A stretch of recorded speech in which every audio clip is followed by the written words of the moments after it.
Okay, the first couple lines I have on here is just a recap of what we've been doing. I don't need to necessarily read all that to you, but we're talking about a power series centered at 0 would look like this. Centered at C would look like this. Do you remember what we call the one centered at 0? Maclaurin. Cool. Okay, just if you hear that word. The polynomials were an approximation, but if you take it out infinitely and it's a series, then it becomes perfect. Okay, so that's just kind of recapping everything we've been talking about. R is what's called the radius of convergence. So if you have a little number line, and here is C, where your series is centered, C is the center, R is how far out you can go and still have it work, okay? So this would be your R value, and you could obviously go to the left or the right. Yes. But it may or may not include the endpoints, which I'm going to talk about in just a second. Yep, I'm going to show you all the options here. All right, so if it only converges at C, like literally just C, your radius of convergence is nothing. It would just be 0. And so it would literally just be that C value. That's it. That's the only place that it's going to work. Or the only number that it is going to work for. Now, for choice number 2 there, if it converges over an interval, there's 4 options. So maybe write them a little bit small. I'm going to show you how these can all turn out. This is the one that's the most work, obviously.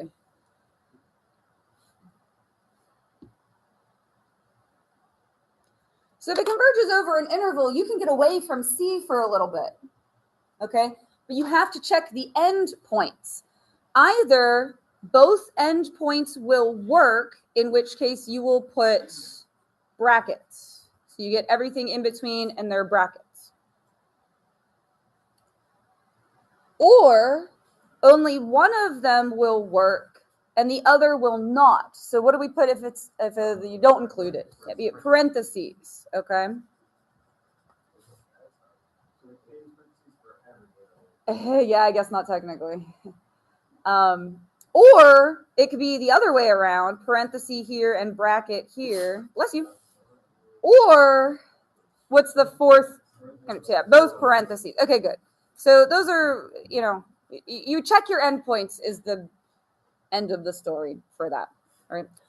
And then the third option is it converges for literally everywhere, which means you get the entire number line, which just means it works, everything's good, life is amazing.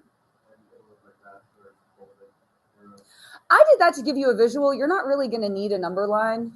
I like to draw, that's the personal preference thing. I like to draw a number line because I'm a very visual learner and I like to see things. Don't want to do that? Cool, you do you. All right, so the way this is going to work is with a ratio test. So we're going to do limit n goes to infinity. We're going to do our absolute value. Let's see who remembers the ratio test. It starts with you plug in what? Good, okay, perfect. So we're going to basically recopy this, but with n plus 1. Good, and then it's over like that, okay, the series.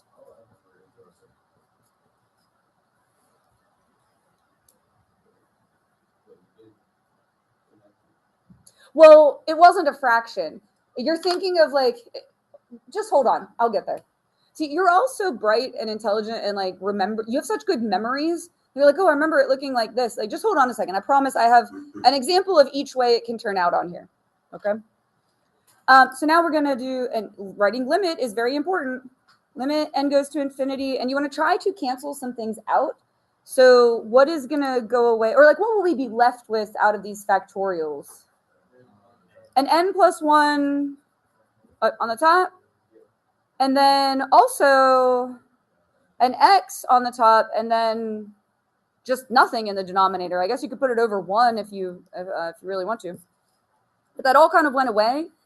And then if you do the limit, as n goes to infinity, this is just going to get bigger and bigger and bigger and bigger and bigger. So what do we get? Yeah, you get infinity, which means that this diverges.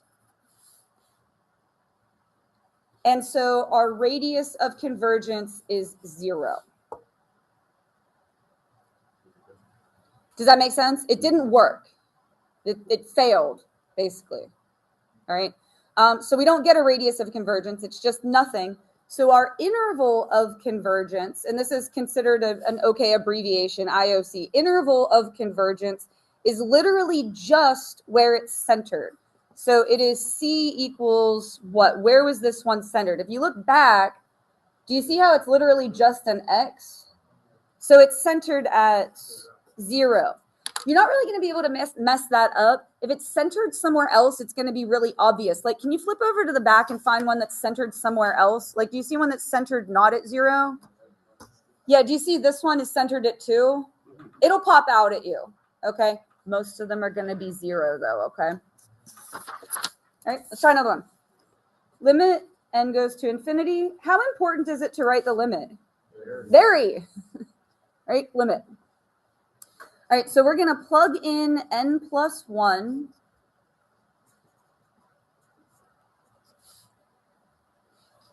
And then that will be over just the actual series.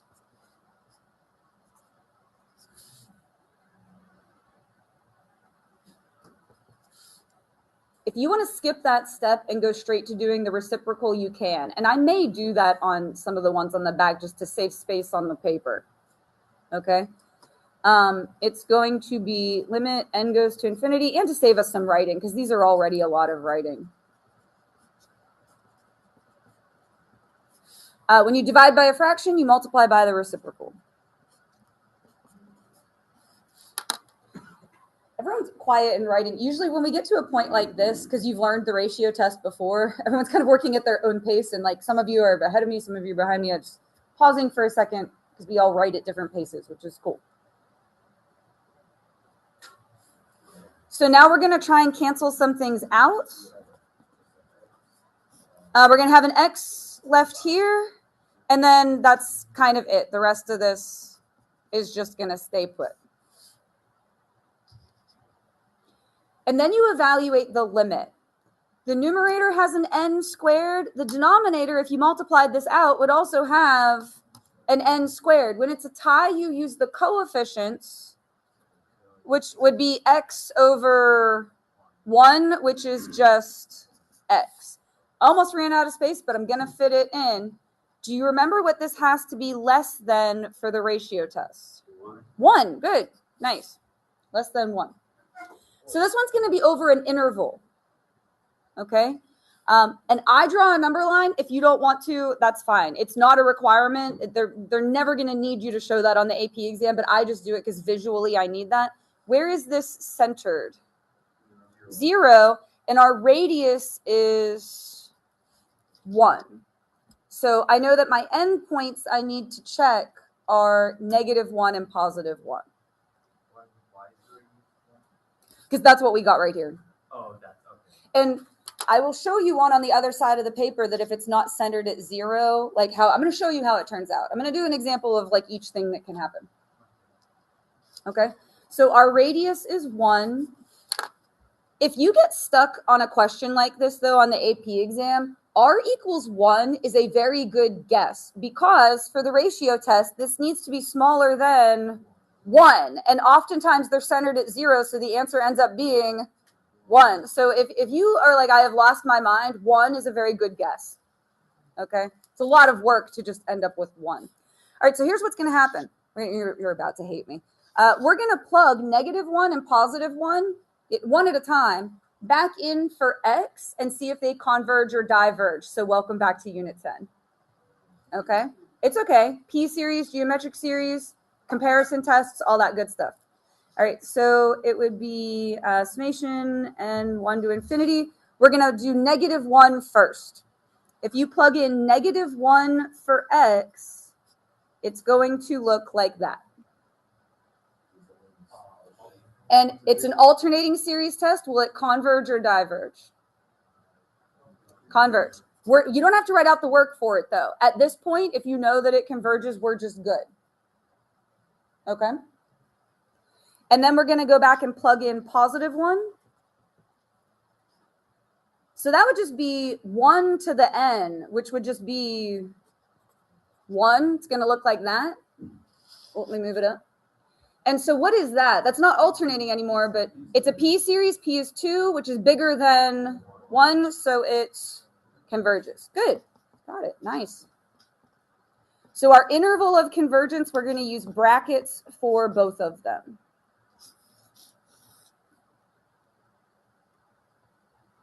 Nice.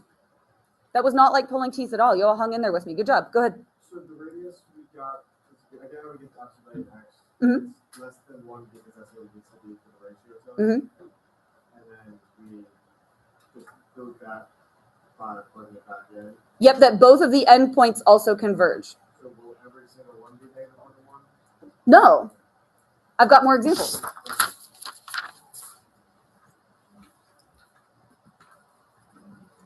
I realized that was a good bit of writing and we talked our way through it, but did that honestly, like time-wise on the clock, take all that long?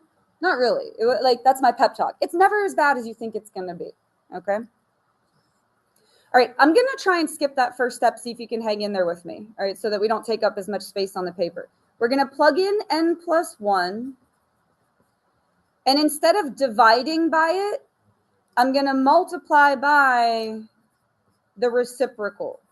That's the first time I've ever tried to do that with everybody before. If you can make the leap, do it. If not, then write out the first step. But I'm just trying to save you some time. I'm trying to save you some writing, trying to save you some room on the paper. Yeah, and so you're already mentally there. So it would be x times n over n plus 1. So a really similar thing is going to happen when you evaluate the limit. This is n, this is n. You use the coefficients. So it's just going to be x, and that needs to be smaller than 1. That's just what the ratio test says, is that has to stay smaller than 1. So if you want to make a number line, you can. It's the exact same one we did on the other side. If you don't want to write that, fine. I like a visual, so that's just me. So again, our radius of convergence is, it froze. And again, if you absolutely get stuck, r equals 1 is a good guess. It's Mary, if you got. Come on, I know I bumped it. I'm sorry. You forgive me.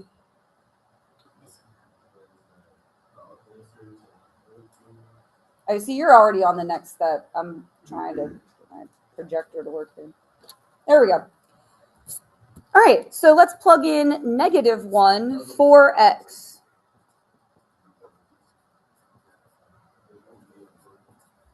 So that is an alternating series, and it will converge or diverge. It'll converge by your alternating series test. Most alternating series are going to converge by the alternating series test. That's kind of just, yeah, go ahead.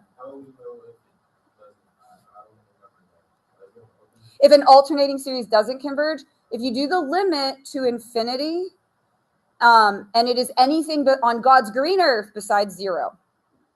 You're probably going to notice it, though, because you probably have something huge in the numerator, and you would go, hey, wait, that looks different. Like, you will probably notice, right? But if you do that limit to infinity, and it is any number in the world besides 0, then it's not going to work. All right, now we're going to plug in 1s. This is 1 over n. What do you think about that one? Oh. Diverges because why? It's harmonic series, or you can say it's a p series where p is 1. All right, so our interval of convergence is bracket -1 and then 1 parenthesis. Sorry, say again?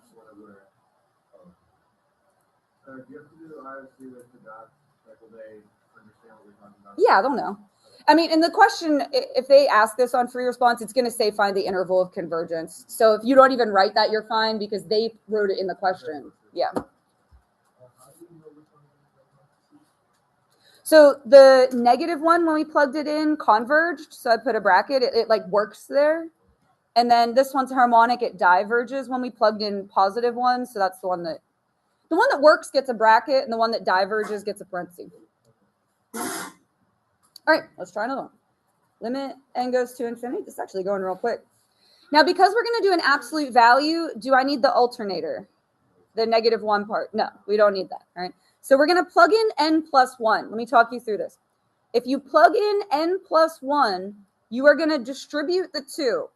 So it's going to become 2n plus 2, but then plus another 1. So it's actually going to be 2n plus 3. I'll talk you through the algebra there. And we're going to kind of do that again. Down here, it would be 2n plus 3 factorial. So you would have, here, let me just write it up there. Hold on a second.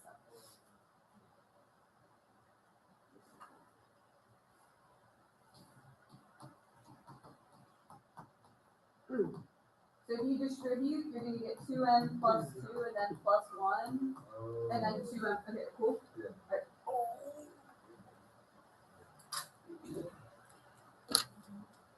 All right, times, and then we're going to do the reciprocal. So 2n plus 1 factorial over x to the power 2n plus 1.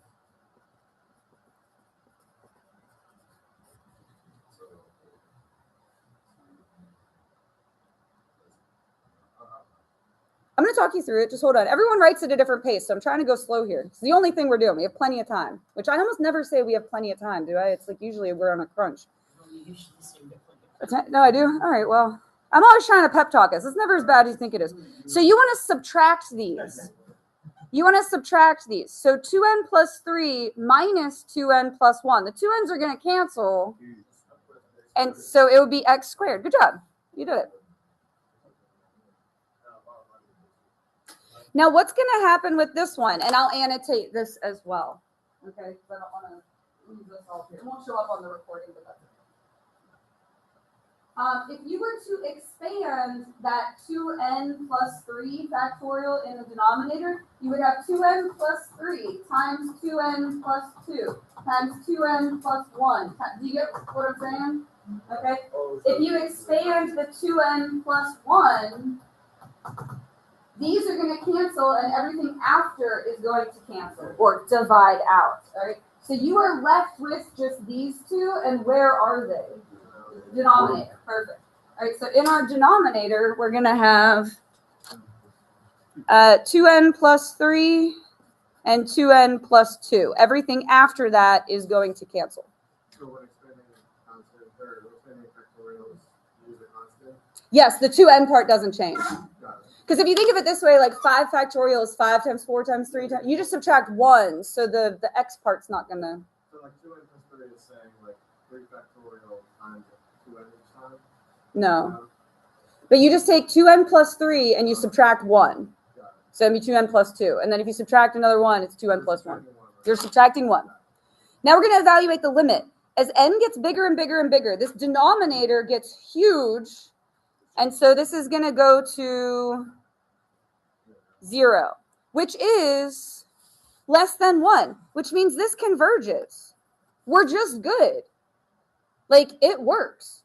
Huzzah. All right. So what is our radius of convergence? Like, if it just flat out works. Oh, sorry, I didn't move that up.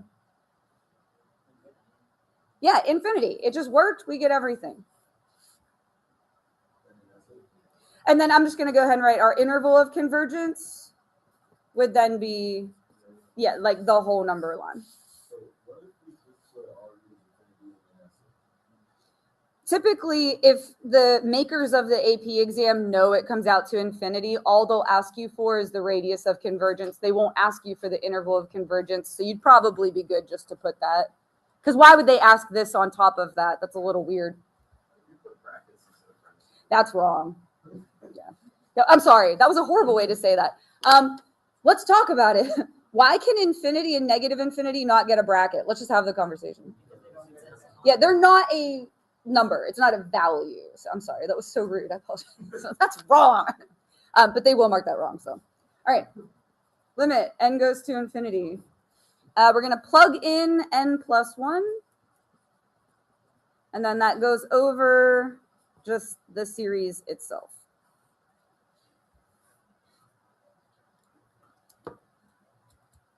This one's not centered at 0. Yeah, it's centered at 2. All right, so the 3's are going to cancel, and we are left with just x minus 2. Are there any n's left in there at all?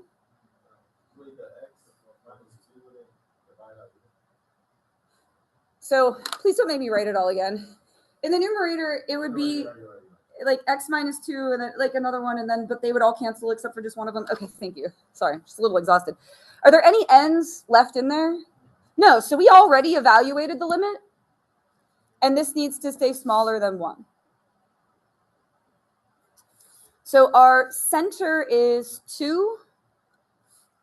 Our radius of convergence, again, is 1. So what are the end points that we would need to check? Yeah, 3 and 1. Oh, yeah, good. No negatives, which means nothing's going to alternate, though. So that kind of is a bummer. Alternating series test is always an easy one. All right, so let's check 1.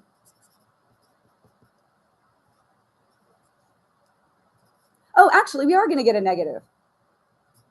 If you plug 1 back in for x, you're going to get negative 1 to the n. Now, even though that is an alternating series, it's a really simple one, so we can just talk about how it would expand. You would get minus 3 plus 3, minus 3 plus 3, minus 3 plus 3. Is there any convergent behavior there where it's like headed somewhere? No, all right, that diverges. And I think this one is going to as well for like basically the same reason. If you plug in 3, 3 minus 2 is 1, so that whole thing is 3. So that series is 3 plus 3 plus 3 plus 3 plus 3 plus 3, which is going to, it's going to keep getting bigger and bigger and bigger and bigger and bigger, so diverges. So our interval of convergence is parentheses on both of them. Good, you guys are remembering your unit 10. Good. Explain where I got the 1 and the 3. Yeah, so it's centered at 2, and our radius, we can get 1 unit away from our center. So I just added 1 on this side and subtracted 1 on this side. Yeah, and don't worry, I made the next one not 1, so that you can see the difference.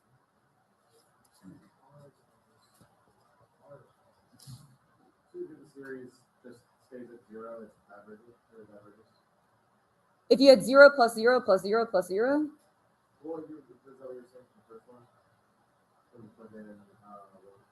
well, it would oscillate, really, because you would get like a partial sum of 0 and then a partial sum of 3, and then it would go 0, 3, 0, 3. Yeah, oscillating is what you would call that. It's going to keep flipping back and forth. It has no behavior where it's headed towards a single answer. Yes. Yeah. All right. We are going to plug in x plus 1, or I'm sorry, n plus 1. Saying too many things here. So plug in n plus 1, and then we're going to multiply by the reciprocal.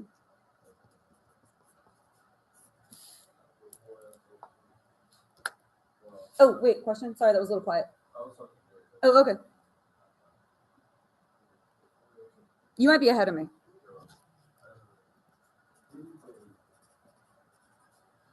I always did that in math class too. As soon as I thought I understood what I was doing, I would race ahead of the teacher to try and see if I could get the answer first and then see if I was right.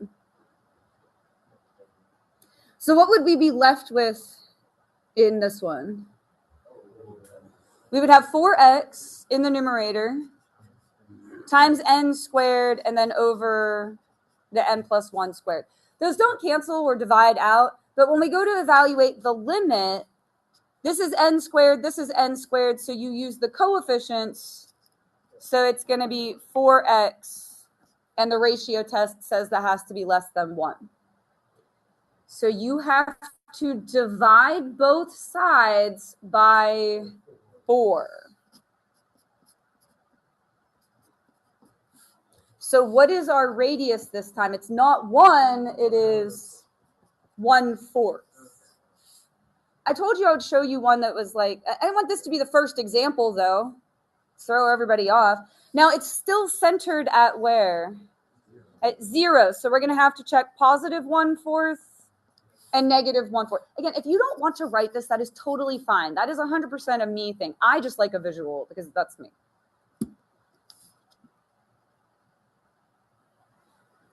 So let's plug in negative 1/4 for x. If you plug in negative 1/4, the very first thing that's going to happen is you're going to multiply it by 4. So it's going to become -1, alternating. So it converges. We're good. And if you plug in +1/4, it's going to be the same thing except positive. Would that converge or diverge? P series, P is 2, which is bigger than what? Yes, so we want brackets on our answer. I'm going to say one more thing before I turn you loose to use the rest of your time to get your work. Your delta math should be empty before you leave. Your upcoming tabs should be empty. Is this a harder topic? Yeah. Okay. Now, you know me by now. We're nearly done with the year. Am I going to lower my expectations for you? No, but I'm going to help you get to them. You know how usually on delta math, you get one red X, and then if you get it wrong again, you have to start all over? I gave you an extra attempt on each problem. So you can get 2 red X's before it will kick you out to a new problem. Does that make sense? So I'm not lowering the expectations. You still have to do it, but I gave you a little leeway. Okay. And again, come on up if you get stuck, and I will assist you like it is my job.